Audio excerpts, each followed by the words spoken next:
আমি আর আমার রুমমেট আমরা পড়াশুনো একদমই ফাঁকি দেই না, কারণ পড়াশুনো ফাঁকি দেওয়া যে পাপ। আমরা ঘুমাই কম, পড়ি বেশি। আমার রুমমেট আমার কাছ থেকে জিজ্ঞেস না করে আমার কোনো কিছুই নেয় না। স্বাদটা তো সুন্দর, পড়লাম। বিস্কুটিটা সুন্দর, খাইলাম। ওই তোর সেন্টটা তো সুন্দর, একটু মারলাম।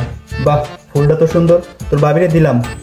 ওই সাবানটা নিলাম, ওই হুল পাউডারটা নিলাম, ওই শ্যাম্পুটা নিলাম, ওই টিমারটা নিলাম, ওই তোর বড়ি নিলাম, ওই দুটা লাউ নিলাম।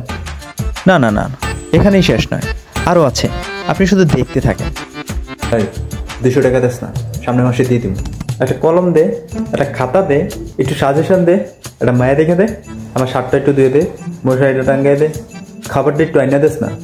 তোরতে একটু মাংস দে, তোরতে একটু লবণ দে, তোরতে একটু ডিম দে, তোরতে একটু খাতা দে, তোরতে একটা বই দে, তোরতে একটা গেঞ্জি দে পরি। ভাবছেন সুন্দর করে তো বলে, সমস্যা কি? Let's see the next.